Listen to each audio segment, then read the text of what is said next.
Today, we are giving you practical budgeting tips as an immigrant to help you assign a purpose to every dollar you earn. This will hopefully assist you in achieving financial stability faster. Now, without assigning a purpose, your money might just be squandered. To validate why you are struggling financially, you know what some of us do? We even start thinking that, oh, probably someone from home is doing us some Black African magic.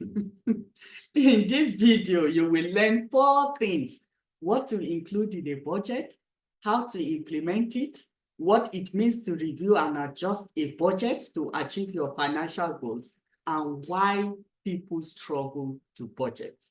If you are new here, my name is Christine, and as always, I'm here with my beloved Wachuku, Vidal Wachuku.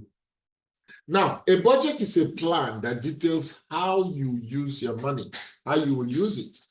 Think of it like a map showing where your money should go. When money problems pop up, you are not ruffled because you have already assigned a purpose to each dollar to take care of that problem. An adequate budget is made of 3 parts: the money you make, aka income, the purpose assigned to each dollar, what is called expenses, and the amount you assign for unexpected events, otherwise called savings. Now, here are the things to include in your budget. Step 1, determine your total monthly income. This includes your salary, any side hustle earnings, and other sources of income you have. Make sure to use your net income. That means the amount you take home after taxes and other deductions. You want to have the total amount available to spend. Step 2, list your fixed expenses. Now, these are those bills that stay the same each month or for a certain period. Things like tithe, if you are like me, you are a Christian and believe in it. Savings, emergency funds, important. Like us, we want to encourage you to strive to save 3 to 6 months of living expenses. Also, it includes your rent, mortgage payments, your utilities, your car payments, the black tax, that is the money you send back home to Africa to help loved ones, insurance premiums, subscriptions, and loan payments. This includes your student and credit card loans if you have any. Knowing these amounts lets you understand your essential costs, things you must pay for every month or week. Yes. Step 3, list your variable expenses. These are the payments that can change from month to month and include things like your groceries, transportation, eating out, clothing, personal care, home and car repairs, medical bills, and of course, entertainment. If you use a credit card or keep receipts, it will be easy to determine how much you spent on this in the last 3, 6, or 12 months. So from there, you get an average of what you spend every month in each category. But if you don't have any idea of how much you spend on each of these categories, start with writing out your daily expenses. Yes, before retiring each day, list all your expenses for that day down to the last cent, including your credit card expenses. Doing this every day for 3 unbroken months will give you a reasonably good idea of your monthly expenses. You could also use budgeting apps if you are tech savvy. Yes. Step 4, review and adjust. These parts make you go, huh? What? That's the clarity a budget brings. The first time we did it, we were like, whoa. We need to cut some stuff out. We Wow. were spending more than the money we brought Yes, in, so. but we were sure we wanted financial stability. Mhm. And if it will take cutting some stuff out, we were ready to do it. Mhm. Now, following a budget is not very easy. It depends on your mindset, discipline. But take a look at that budget. Is your spending more than the total income you bring in? If so, you just have to cut off stuff. Yes.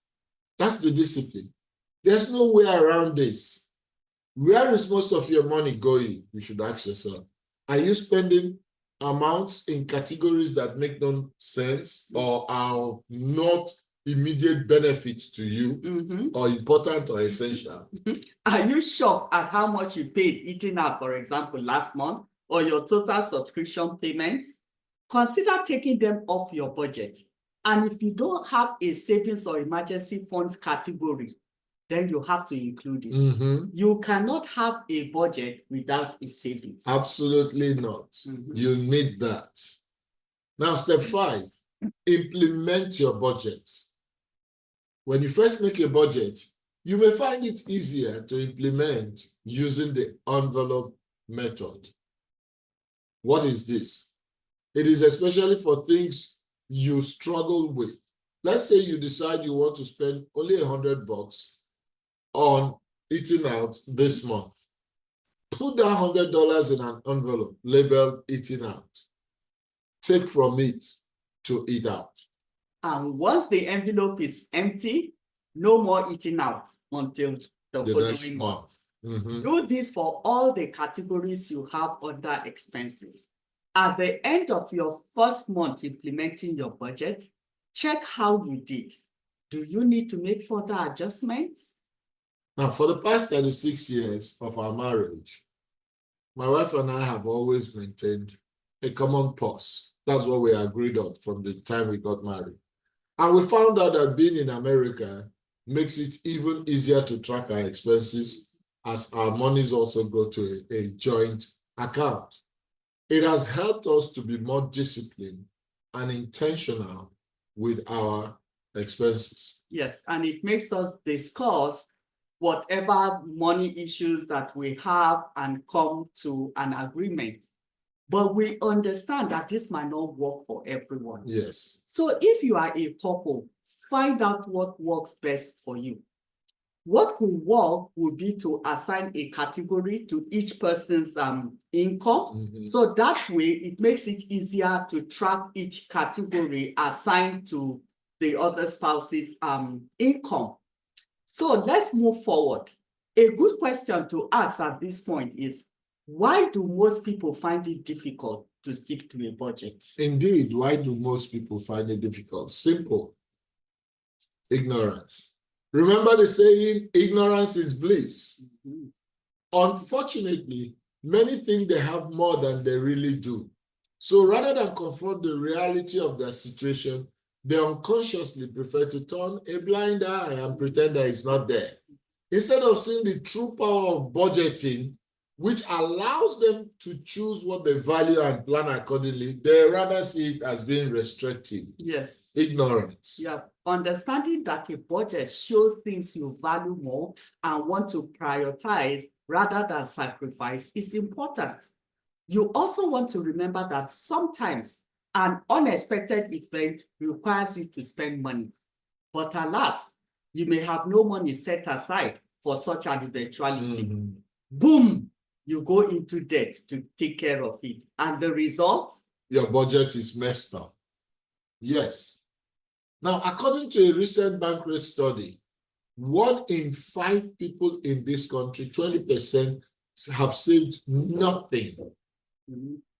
Now, one of the worst options in managing an unexpected expense is to borrow or use a credit card because it keeps you in a debt cycle and far from achieving your financial goals. So, to maintain the consistency of your budget, an emergency fund must be incorporated to that budget. Yes.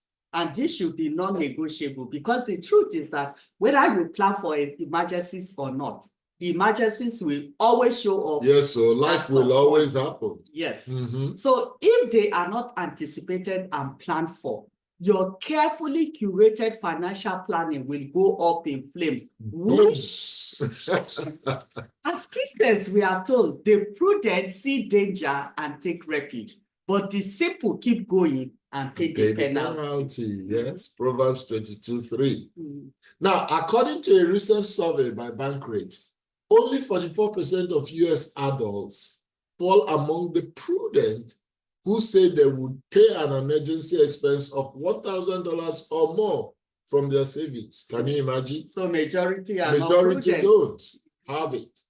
Building an emergency fund is a practical way to stay prudent and ahead. Mm-hmm.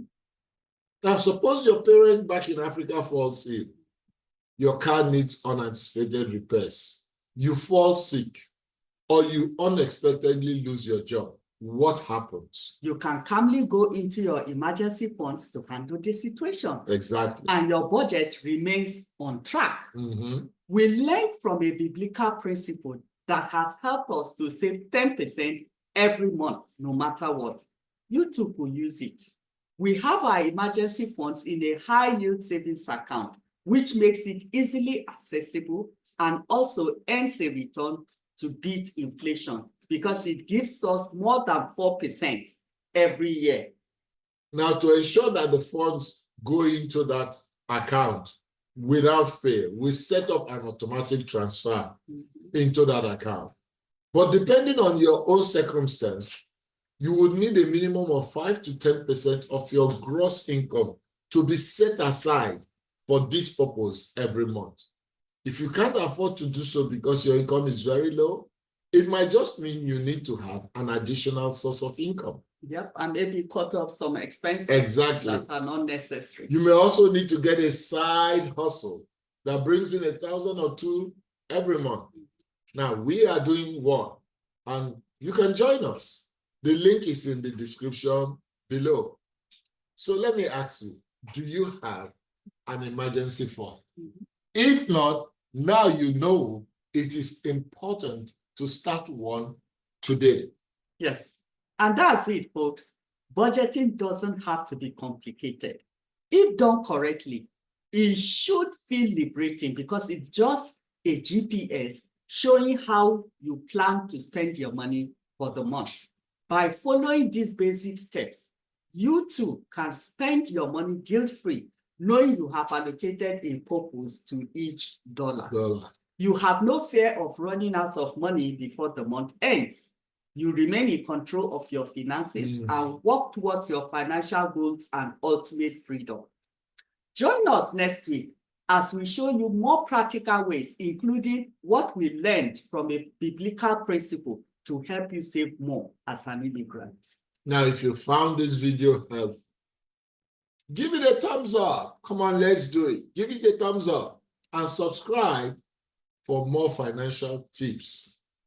Thank you for watching Cash Talk and spending these valuable moments with us. We'll see you in the next video next week. Now, don't forget to like and share how you budget and the challenges that you have in the comment section. Share it, let others learn. Finally, remember to share this with your loved ones, with your friends, with your family, and with your colleagues. Remember, share.